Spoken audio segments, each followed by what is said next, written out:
Tu aspires à être quelqu'un de riche. Tu aspires à être un multimillionnaire. Tu aspires à avoir des entreprises. Tu aspires à bâtir un empire. Celui qui n'aspire pas à bâtir un empire aujourd'hui peut quitter ce live. Même YDI, je te rends ton argent carrément. Mais si tu aspires à tous ces éléments-là, bon, en fait, tu dois comprendre comment le monde capitaliste fonctionne. Et là, je suis en train de te donner une initiation, un cours initiative du monde capitaliste. Comment ça fonctionne.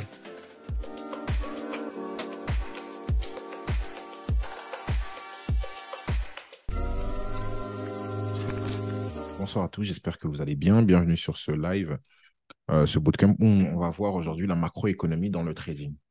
On va voir tout d'abord les données économiques. On va d'abord parler des données économiques, de chaque type de données économiques. Qu'est-ce que ça signifie? Ensuite, on verra les outils, on verra c'est quoi la banque centrale, les outils d'une banque centrale. Et ensuite, on va voir les projections économiques, on va parler de tout ça aussi. Et à la fin, on va voir comment utiliser tout ça dans notre trading. D'accord? Donc, ça va être sur plusieurs vidéos, vu qu'on fait ça sur plusieurs journées. Ensuite, dans l'académie, je vais vous faire des vidéos où je vais faire des études de cas de chaque banque centrale. Comme ça va vous faire comprendre comment on fait ça. Comment on prend une banque centrale, comment on prend une économie et on la décortique et on l'analyse de A à Z. C'est un travail que vous devez faire à chaque fois qu'il y a une projection économique. Ok, on va en parler un peu plus. La fin, là, je vous raconte la finalité. Lorsque vous aurez acquis toutes ces compétences-là, c'est un travail que vous allez devoir faire lorsqu'il y a chaque fois des projections économiques. Donc, il y en a 4 par an. Donc, 4 fois dans l'année, vous devez faire un gros travail où vous allez devoir mettre à jour ce que moi, j'appelle votre rapport fondamental. Je vous oblige à chaque fois à faire un rapport fondamental. Je vous explique comment le faire, d'où ces vidéos-là. Et ensuite, une fois que vous avez bien compris comment faire un rapport fondamental, vous allez en faire le mettre à jour 4 fois dans l'année. OK. Après le reste de l'année, je vais vous montrer certains outils que j'utilise aussi, le Notion, etc., pour vous mettre à jour, pour vous tenir informé au quotidien. Je vais vous parler aussi de ma routine au quotidien, comment je fais pour suivre la fondamentale. Donc, en fait, durant cette semaine, on a un gros bloc vraiment sur la partie fondamentale. Où vous allez retrouver toutes ces vidéos-là. N'oubliez pas que tout ce que vous allez voir ici, ce n'est pas des conseils en investissement, c'est à titre pédagogique et éducatif que vous êtes responsable de vos gains comme de vos pertes. Mon objectif, ce n'est pas de vous dire d'aller spéculer sur le marché. Mon objectif, c'est de vous donner la connaissance. Donc, la fondamentale dans le trading, l'analyse fondamentale dans le trading, on va essayer de démystifier en utilisant cette métaphore du médecin, en prenant le corps, en prenant l'économie comme si c'était un corps humain. D'accord? En se disant que l'économie, c'est comme si c'était, là vous êtes assis actuellement, logiquement, c'est comme si c'était votre corps. Okay, donc l'entièreté de vos membres, de vous, en fait, de ce qui fait vous, de ce qui fait Armand, c'est qu'Armand, il a des cheveux, des locks, des longs cheveux, etc. Il est grand. Donc tout ça, c'est Armand. Donc tout ça, c'est l'économie. Et Armand, actuellement, il est en bonne santé. Donc les indicateurs économiques qu'on va voir un peu en dessous, c'est une manière pour nous de savoir est-ce que l'économie est en bonne santé ou pas. Est-ce que l'économie, là, il se sent bien ou pas? Parce qu'en fait, quand tu es en bonne santé, des fois, tu n'as pas besoin d'aller chez le médecin. Mais quand tu es en mauvaise santé, tu as besoin d'aller chez un médecin.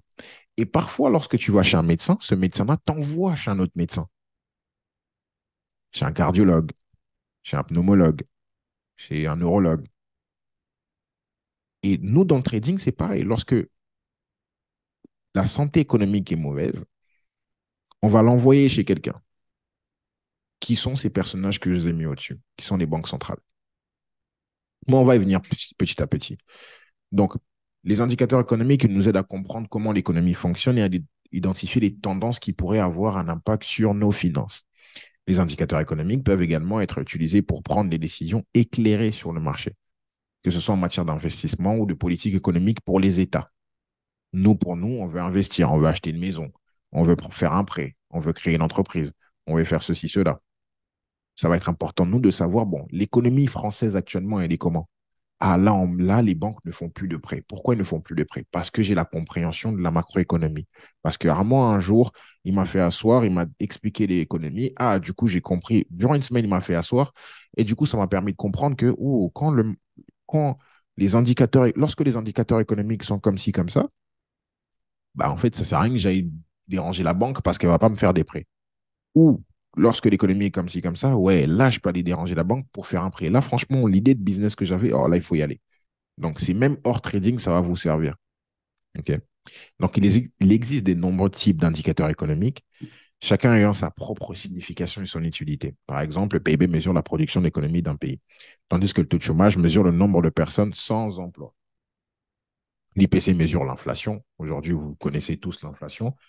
Vous avez tous entendu parler de l'inflation de près ou de loin, voire même vous êtes en train, comme moi, de le subir. Tandis que le PMI mesure l'activité économique.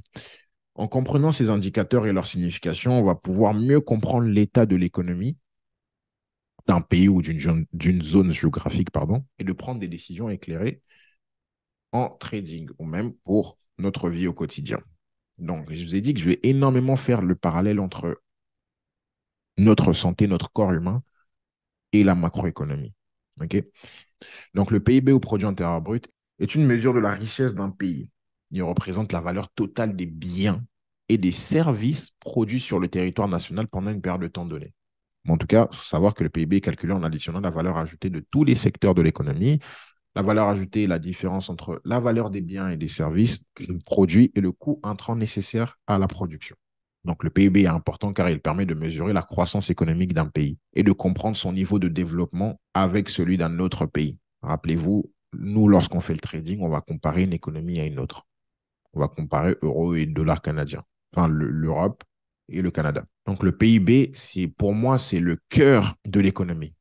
On est dans un monde aujourd'hui qui est capitaliste. Dans ce monde qui est capitaliste, ce qu'on recherche, c'est la croissance. Ce qui intéresse tout le monde, c'est la croissance. Vous êtes actuellement en train de regarder cette vidéo ou en train de m'écouter, ceux qui sont en live avec moi, c'est parce que vous voulez avoir de la croissance dans votre vie financière. Le monde capitaliste, dès qu'on est, c'est comme ça. Dès qu'on est né dans ce 19e, 20e siècle, là, 21e siècle, là, c'est comme ça. On parle que de croissance, croissance. L'être humain a pour vocation de croître. Lorsque tu nais, tu vois, mon neveu, mes neveux, enfin, si vous avez un enfant, des neveux, des nièces et tout, ben, vous les voyez tout bébé, vous allez les voir grandir au fur et à mesure du temps. Parce que l'être humain a vocation à croître. On ne peut pas rester sur place. On ne peut pas rester sans évoluer. Et la croissance économique dans le monde financier, dans le monde économique, on cherche que ça. On préfère, une entreprise va préférer laisser crever les employés et gagner de la croissance, plutôt l'inverse. Un État va préférer laisser crever la population et euh, prendre des décisions qui va lui permettre d'avoir de la croissance économique. Et je l'ai toujours dit ça. Et je le dirai toujours. On est dans un monde où s'il faut virer 15 000 personnes, on va tous vous virer pour avoir de la croissance économique, pour que l'entreprise puisse avancer. On est dans un monde où si demain, je suis désolé de dire ça, mais j'espère que ça n'arrivera pas, mais si Emmanuel Macron veut vendre les hôpitaux euh, à une société privée, il va le faire parce qu'il a besoin de chiffres de croissance. Et il le fera. Vous devez en être conscient. Je vais dans les extrêmes. Là, j'ai mis un gilet jaune et tout. Mais maintenant, j'enlève le gilet jaune, je reviens dans l'économie. On dit qu'on a un pays qui est développé lorsque sa croissance est fulgurante. Donc, la croissance économique est influencée par de nombreux facteurs tels que les investissements, les politiques fiscales, les taux d'intérêt, les politiques monétaires et le commerce international. Les investissements dans des secteurs clés tels que l'innovation technologique et l'éducation peuvent stimuler la croissance économique à long terme.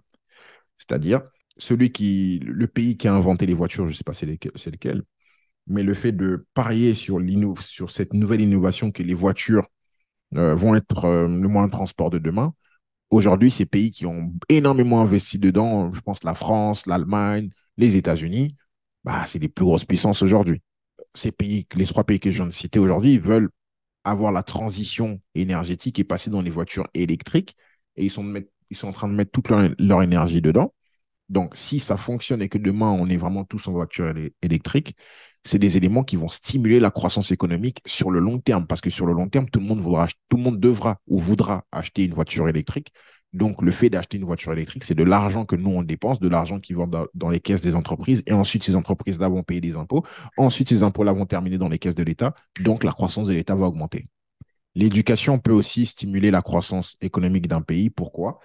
un pays qui a un taux d'alphabétisation qui est élevé, c'est un pays qui va plus connaître la croissance parce que les jeunes ou les moins jeunes qui sont éduqués, ils vont créer des choses. Tu as des ingénieurs, tu as un pays où il y a énormément d'ingénieurs, c'est-à-dire qu'ils vont fabriquer des choses. Hein.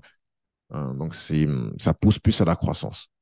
Alors que si on est dans un pays où le taux d'alphabétisation est très, très bas, donc la plupart des personnes sont analphabètes, bah, la croissance économique ne va pas être élevée sur le long terme. Pourquoi? Parce que ces personnes-là, ce qui leur intéresse, premièrement, c'est de se nourrir, par exemple, dans un pays sous-développé.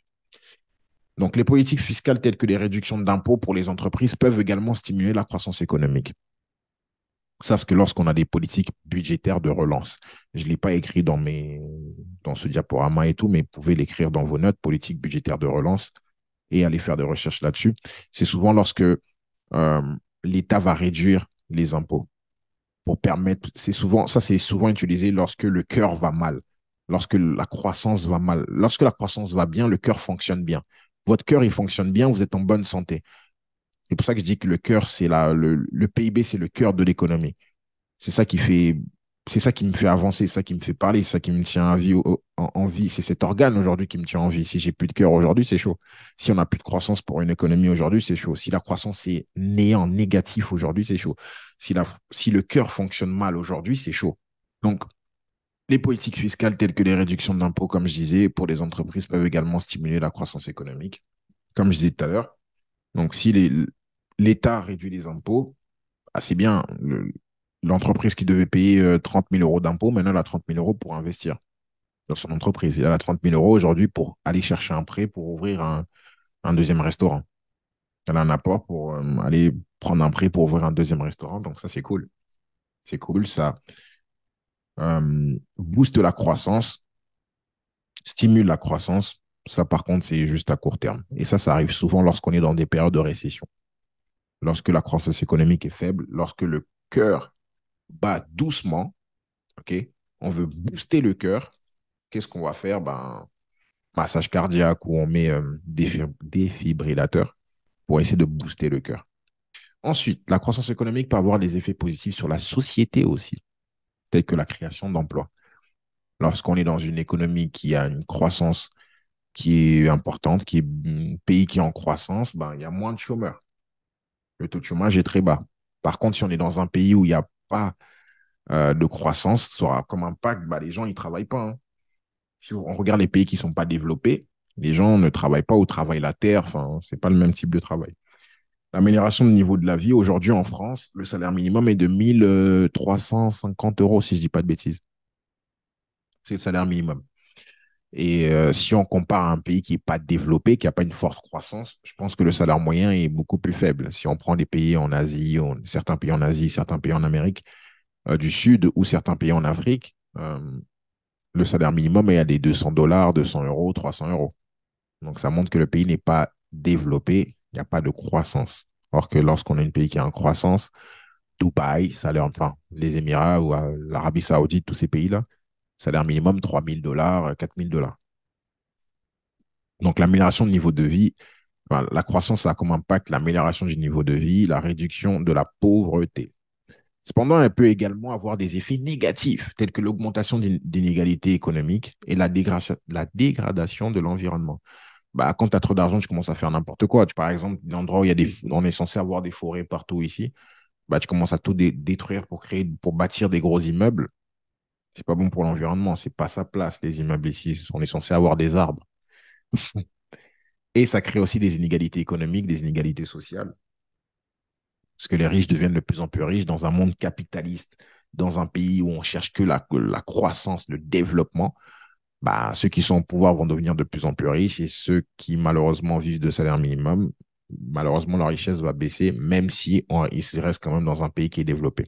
La croissance économique peut avoir des effets négatifs sur l'environnement, tels que la pollution, la déforestation et le changement climatique. Il est important de mettre en place des politiques environnementales efficaces pour minimiser ces effets négatifs. La croissance économique peut avoir des effets sur la politique, tels que l'augmentation du pouvoir économique des entreprises et l'influence sur les politiques gouvernementaux. Ça, c'est pas bien parce que un pays qui est énormément on parle beaucoup de croissance, qui est énormément développée. Là, je remets mon gilet jaune, du coup. Enfin, toute cette partie-là, je suis un peu en gilet jaune. Donc, je disais, pardon, la croissance économique peut avoir des effets. Il y a un effet qui est négatif, c'est que lorsqu'on est dans un pays qui est développé, les riches deviennent de plus en plus riches, comme je disais. Donc, les riches ont le pouvoir d'acheter des médias. Et le fait d'acheter des médias, c'est-à-dire qu'on a une influence sur la politique du gouvernement. On peut décider de faire en sorte que Donald Trump soit président de la République. J'ai rien contre lui, mais c'est des exemples que je vous donne. On peut faire en sorte que Armand devienne président. Moi, demain, je deviens meilleur ami avec Bernard Arnault. Et je dis, mon gars, mon rêve, c'est d'être président. Il va faire en sorte que je le sois parce que ça va l'aider lui aussi, que je sois président. Donc, il est important de surveiller ces effets.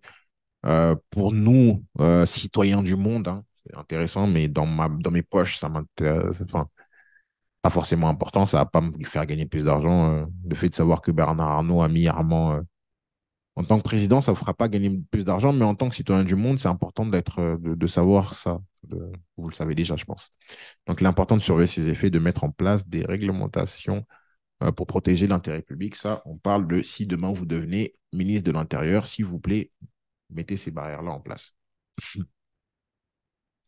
Deuxième indicateur économique qui est très important, pour moi, c'est comme si c'était les poumons de l'économie. Un indicateur clé du marché du travail qui est le taux de chômage. Donc, le taux de chômage est l'un des indicateurs économiques les plus importants pour comprendre la santé du marché du travail.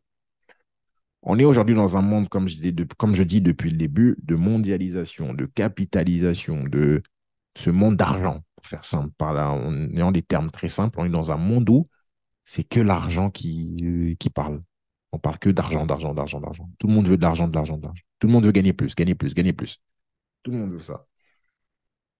Pour gagner plus, pour avoir plus d'argent, pour que les pays puissent avoir plus d'argent, pour que les pays puissent avoir une forte croissance, pour que les pays puissent être plus développés, il faut que les gens se mettent au travail, hein. Et plus c'est tôt, mieux c'est d'ailleurs. Plus c'est tôt et plus ils finissent tard, mieux c'est. Mieux le pays va être développé. Mieux on va aller chercher des scores. D'où le fait que le taux de chômage, c'est un indicateur qui est important parce que est-ce que la machine tourne ou pas? J'ai mis ça comme poumon, mais j'aurais pu mettre, c'est comme si c'était le sang en fait de notre corps humain. Et pareil pour le taux de chômage, pour moi, c'est comme si c'était le sang un peu. Bon, là, j'ai mis poumon parce que je ne pouvais pas mettre le sang, mais pour moi, c'est comme si c'était un peu ça. C'est ça qui fait tourner la machine, le fait que les gens travaillent. Donc, le taux de chômage est l'indicateur économique le plus important pour comprendre la santé du marché du travail. Il mesure le pourcentage de la population active qui est sans emploi, mais qui cherche activement un emploi. OK? Le taux de chômage est calculé en divisant le nombre de chômeurs par la population active. Donc, une augmentation du taux de chômage peut indiquer une détérioration du marché du travail, tandis qu'une baisse peut indiquer une amélioration. Donc, une augmentation du taux de chômage, c'est lorsque, par exemple, on a eu Covid-19, détérioration du marché du travail. Donc, les poumons deviennent noirs parce que les gens ne travaillent plus, le sang ne circule plus là, l'air ne rentre plus dans les poumons. On va chez le médecin va agir, il va nous faire quoi? Boum, baisser les taux d'intérêt.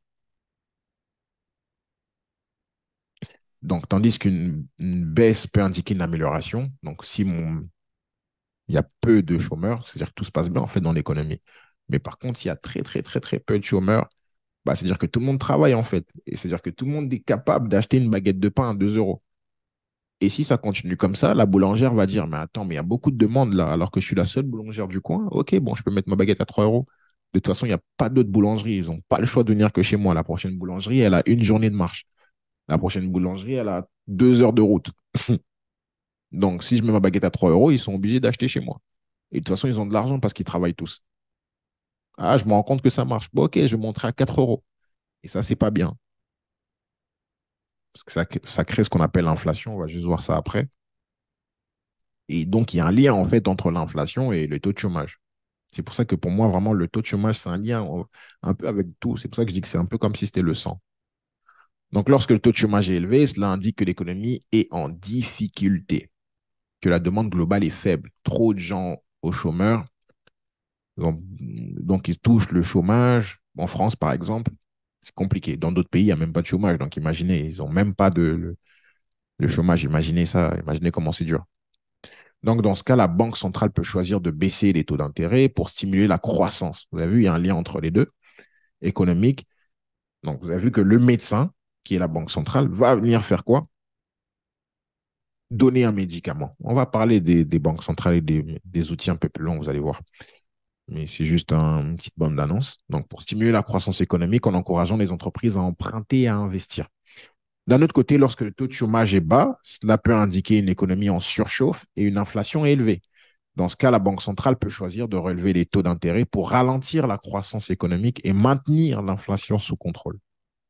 L'inflation en question, donc l'IPC, indice de prix à la consommation. C'est un indicateur économique qui mesure l'évolution des prix des biens et des services consommés par les ménages. Il permet de mesurer l'inflation, c'est-à-dire la hausse générale et durable, surtout ce mot, durable. Ça dure 1 an, 2 ans, ça dure. Durable des prix, hausse des prix qui dure. D'accord? Donc, ça, c'est ce qu'on appelle l'inflation. Ici, vous allez, enfin, dans le trading, plutôt IPC. C'est ce que vous allez souvent voir. Donc, pour calculer l'IPC, on utilise un panier de biens et des services représentatifs de la consommation des ménages en général, de tout le monde, hein. Ce panier est régulièrement mis à jour pour refléter les changements dans les habitudes des consommateurs. Bah oui, parce que en 1930, on ne consommait pas pareil qu'aujourd'hui, hein. Donc, c'est normal que ce panier-là évolue. Donc, le prix de chaque produit sont révélés et pondérés en fonction de leur importance dans le panier. L'IPC est ensuite calculé en comparant le coût total du panier d'une période à l'autre. Donc, comprendre l'IPC est important car l'inflation peut avoir un impact significatif sur l'économie. Une inflation trop élevée peut entraîner une baisse du pouvoir d'achat des ménages. Rappelez-vous qu'on est dans un monde capitaliste. Rappelez-vous qu'on est dans un monde en cherche de la croissance. Donc, si on a une inflation qui est élevée, baisse du pouvoir d'achat, donc les gens ne vont pas pouvoir acheter. Si les gens n'achètent pas, il n'y a pas de croissance. Vous voyez? Donc, c'est pour ça que l'IPC est important aussi, est très, très important. Donc, une augmentation, si on a une inflation trop élevée, ça peut entraîner du coup une baisse du pouvoir d'achat, guillemets par la suite une baisse de PIB. Donc, pour ça, une augmentation des taux d'intérêt, une réduction de la compétitivité des entreprises. À l'inverse, une inflation trop faible peut indiquer une faible demande et une croissance économique qui stagnante aussi. Bah, les prix qui sont pas chers, les gens ils vont acheter, bon, on s'en fiche un peu. Quoi, un téléphone qui coûte 800 euros, bon, je vais l'acheter ou je vais l'acheter plus tard. C'est pas très bon non plus. C'est pour ça que les banques centrales, c'est un devoir que je vais vous demander de faire, c'est d'aller me relever pour les 5 banques centrales les plus importantes, c'est quoi leur objectif. Ça, c'est un devoir que je vous demande de faire. Il y a 5 banques centrales. Vous allez sur leur site internet, la BCE, la Fed, la BOE, la Banque d'Angleterre, Bank of England, euh, la Banque du Canada et la Banque du Japon. Ces 5 banques centrales, il y en a 7 en vrai, plus importantes, mais déjà 5, c'est pas mal. J'aimerais que vous puissiez aller me relever, ben, c'est quoi leur objectif d'inflation. Le PCE, donc pour moi, l'inflation, c'est comme si c'était tout ce qui est mesure d'inflation. Pour moi, c'est comme si c'était le squelette du corps humain. Ça me permet d'avoir la motricité. Donc, le PCE. Le PCE, désolé pour mon anglais, je vais vous épargner le désastre, est un indicateur clé de la croissance économique aux États-Unis. Il mesure les dépenses de consommateurs des- il mesure les dépenses de consommation des ménages qui représentent environ 2 tiers de l'activité économique totale. L'IPP, donc il y a PCE, IPC, IPP. Pour moi, tous ces 3 indicateurs-là, c'est des indicateurs qui nous permettent de mesurer l'inflation, de comprendre où en est la consommation des ménages. Donc l'IPP, l'indice de prix à la production, mesure les variations de coûts mesure les variations du coût de production des biens et des services aux États-Unis. Il est considéré comme un indicateur avancé de l'inflation, car les augmentations des coûts de production peuvent être répercutées sur les prix de vente. Inflation. L'inflation est une augmentation générale et continue des prix, comme je le disais tout à l'heure, dans une économie. Donc, il faut vraiment que ce soit longtemps, hein, continu. On parle de continu, on parle d'une année, on parle de plusieurs trimestres. OK? Cela peut être causé par une augmentation de la demande, donc que les gens veulent tous acheter un iPhone. Apple peut se dire, bon, on monte les prix à 2005. Une diminution de l'offre, que bon, l'iPhone 15, ils en font que, je sais pas moi, 1000 exemplaires. Alors là, le prix va exploser. Une diminution de l'offre ou une augmentation de, alors, une diminution de l'offre ou une augmentation de la quantité de la monnaie en circulation. C'est ça qui peut créer une inflation aussi s'il y a beaucoup trop d'argent en circulation. Quantitative easing, on parlera de ça un peu plus loin. Donc, tous ces facteurs-là, c'est ça qui peut créer une inflation. Donc, les pertes d'inflation peuvent entraîner une augmentation de coûts de la production pour les développeurs, ce qui peut avoir un impact sur les marges bénéficiaires. Donc, une augmentation des coûts de production pour les développeurs, c'est-à-dire moi qui vends des iPhones ou des batteries d'iPhone, lorsqu'on a un période inflationniste, les matériaux coûtent beaucoup plus cher. Donc, le fait que le matériel coûte beaucoup plus cher, j'augmente quand même mes prix, mais il sera quand même un coût sur mes marges. Mec, tu as une entreprise, tu dois savoir ça, non? Si demain, tu as une entreprise qui utilise des matières premières, je sais pas moi, du cuivre, je sais pas moi, enfin, des grosses matières premières, il est important pour toi de savoir ça. Demain, tu as une entreprise transport, import-export, des fruits, des légumes, de je ne sais quoi. C'est important pour toi de savoir qu'on a un période inflationniste. Là, le cours de Armand sur l'économie va te servir. Si on a une période déflationniste, donc, la déflation est une baisse générale et continue des prix dans une économie. Tu sais qu'on va bientôt être dans une période déflationniste. Tu le sais parce que tu as suivi le cours d'Armand, parce qu'Armand t'a expliqué que quand tu vois ça, attention, la déflation arrive. Et quand la déflation arrive, donc on était d'abord en une période d'inflation ou de stagflation, peu importe, tu sais que la déflation, l'année prochaine, l'année suivante va arriver. Cette année, vu que tu gagnes beaucoup d'argent, tu vas mettre de l'argent de côté. Mes cours doivent te servir à ça aussi dans le futur, toi qui es jeune et qui m'entends. Donc, la déflation est une baisse générale et continue des prix dans une économie. Cela peut être causé par la diminution de la demande, une augmentation de l'offre, une diminution des quantités de la monnaie en circulation, une diminution de la quantité, une diminution de la quantité de la monnaie en circulation. Actuellement, on parle de quantitative tightening, hein, on est d'accord, hein. Donc, on peut aller dans une phase déflationniste, où que l'inflation actuellement qui est à 3%, peut bientôt tomber à, si on a une petite récession qui vient avec, peut tomber à zéro. Donc, en fait, mon exemple tient vraiment la route. Que si tu avais une entreprise d'import-export, j'espère pour toi que tu as mis de l'argent de côté. Parce que bientôt, on va passer en période déflationniste. Et donc, les prix de tes fruits et légumes vont coûter moins cher. En tout cas, aura tendance à se dévaluer. Donc, les périodes de déflation peuvent entraîner une baisse des coûts de production pour les développeurs, mais peuvent également entraîner une baisse de la demande et des bénéfices. Tu vois, stagflation. La stagflation est une combinaison de stagnation économique et inflation. Tu vois, il y a le mot stagne, il y a le mot stag et inflation. Tu vois. Tout simplement le fait que l'économie stagne et l'inflation qui augmente. Comment tu le vois? Tu le vois par des PIB qui augmentent, pardon, par des PIB qui stagnent. D'accord? Donc, sur le calendrier économique, tous les mois, il y a le PIB qui sort. Il reste autour de, je ne sais pas moi, 1%. Tu as un PIB qui reste autour de 1%, mais par contre, tu as une inflation qui augmente ou qui est à une inflation qui reste élevée. Le combo des deux, c'est ce qu'on appelle une stagflation. Pour ceux qui sont avec moi, vous vous rappelez, en 2021, je vous disais qu'on se rentrera dans une période de stagflation. Est-ce que vous vous en rappelez? Oui, vous vous en rappelez. On y est. Et je vous disais, je ne sais pas comment le trader. Là, on y est. Cela peut être causé par une offre limitée des biens et des services, une augmentation de coûts de production et une augmentation de la quantité de la monnaie.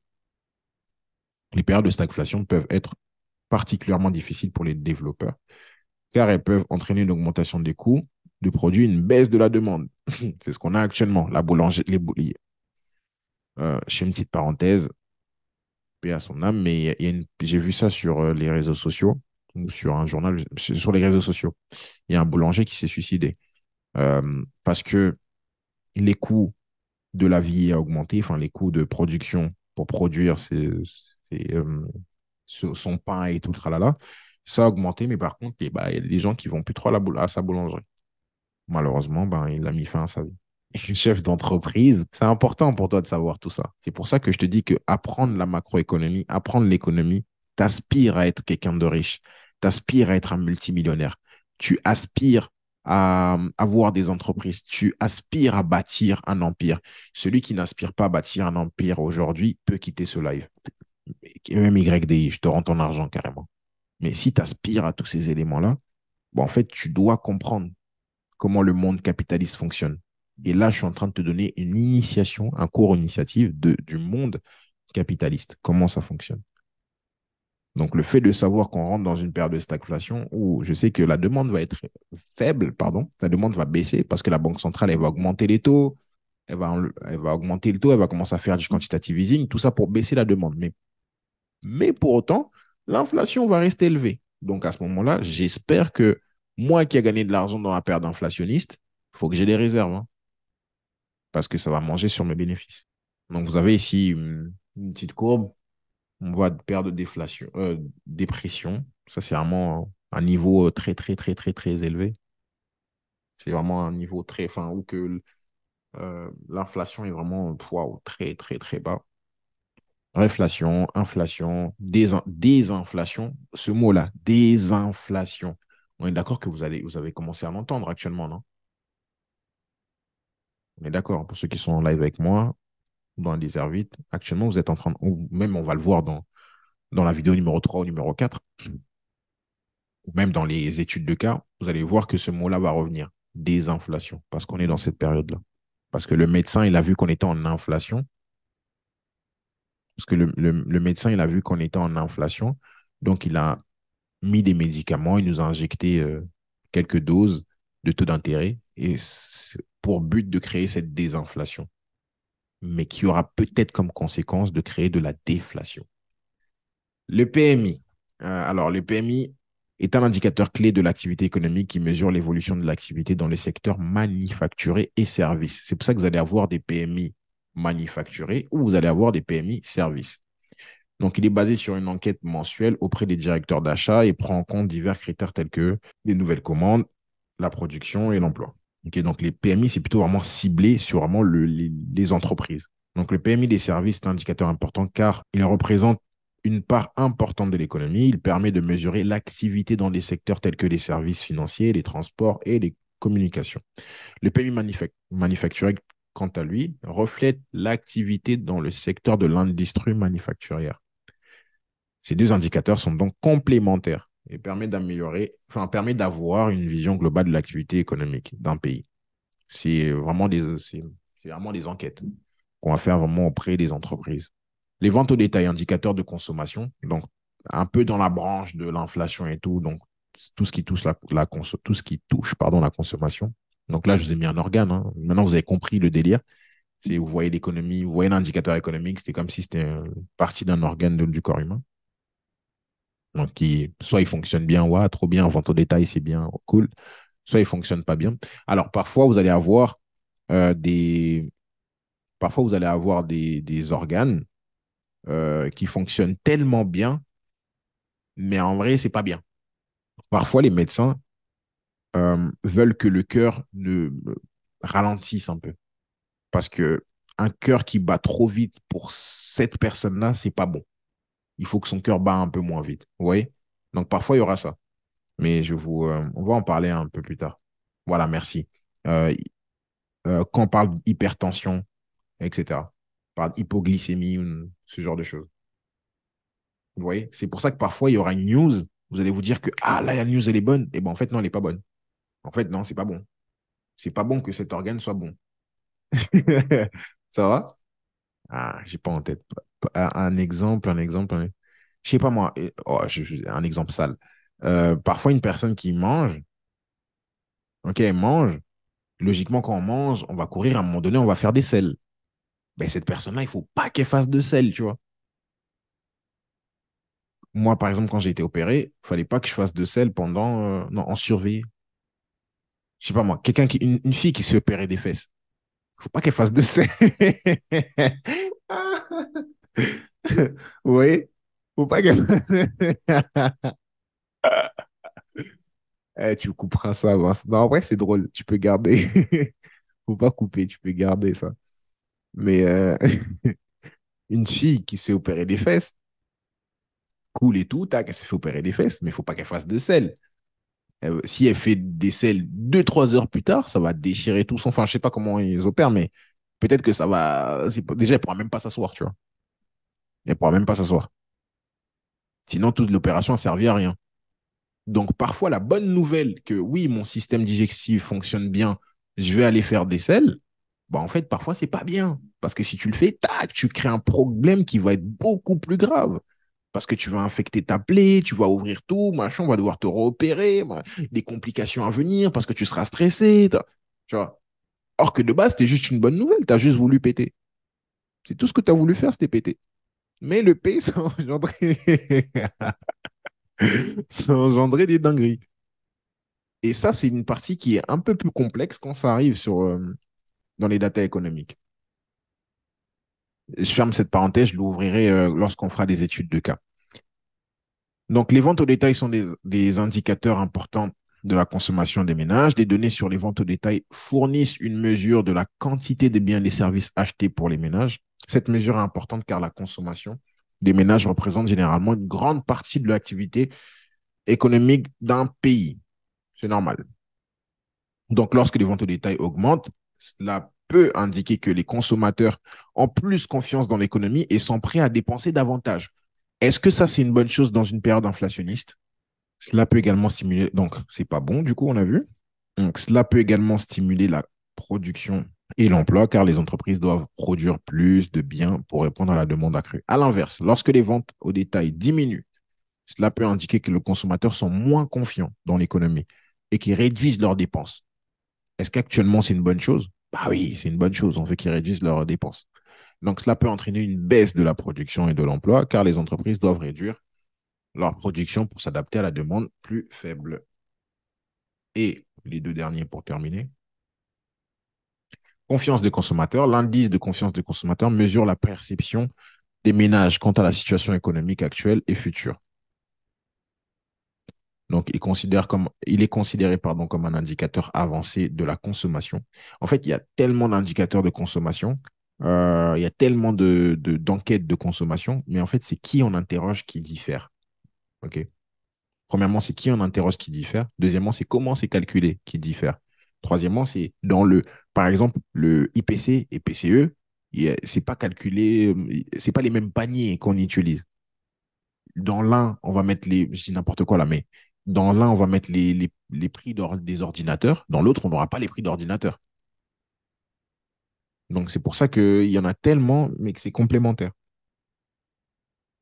S'il n'y a pas que un est plus important que l'autre, déjà, ça dépendra de la santé globale de la personne. Parce que l'exemple que j'ai donné, la fille qui se fait refaire les fesses, sa jambe, elle n'est pas importante. Mais enfin, ses yeux sont pas importants, par exemple, parce qu'elle vient de se refaire les fesses. C'est plutôt si elle a mal au ventre qui c'est important ou pas, si elle va aller aux toilettes. C'est ça qui est important. Mais si demain elle se fait refaire, je sais pas moi, si demain elle a des problèmes des yeux, c'est là que les yeux deviennent importants. Donc leur importance, ça dépend de la santé globale de l'économie. Est-ce que je vais plutôt regarder confiance de consommateur ou PCE? Ça dépend de la santé globale de l'économie. Ça dépend de la maladie qu'on a actuellement. Si c'est une maladie qui touche la confiance ou pas, comme Covid par exemple. Donc, il est considéré comme un indicateur avancé de la consommation car les décisions d'achat des ménages sont souvent influencées par les perceptions de l'économie. Indiso, je l'ai mis parce que c'est un indicateur un indicateur économique, je me suis rendu compte qu'il fait bouger énormément euro, GBP par exemple, ou les devises euros. Donc, l'indice mesure le sentiment. Après, il y a plein d'indices de ce type. Zo, il y a d'autres indices américains qui sont de ce type-là. On mesure le sentiment des investisseurs institutionnels et des analystes financiers envers l'économie allemande. Il est considéré comme un indicateur avancé de la croissance économique. Donc, il y a des indicateurs avancés, il y a des indicateurs pondérés, il y a des indicateurs économiques t'expriment l'instant T, il y a des indicateurs économiques qui t'expliquent ce qui va arriver. Vous voyez. Mais parmi tout ce brouhaha, parmi tous ces indicateurs économiques, c'est la prochaine partie qu'on va voir. On veut savoir c'est quoi la maladie. Quand on a la maladie, on sait quel organe ça touche. Donc, il est considéré comme un indicateur avancé de la croissance économique car il reflète les anticipations des acteurs du marché quant à l'évolution future de l'économie. Donc, c'est un indicateur plutôt pour le futur. Voilà pour ce premier cours sur la fondamentale, ce premier live. Demain, on va voir justement les complications de santé. Quand on a un problème au cœur, au poumon, au foie, au pancréas, qu'est-ce que ça fait?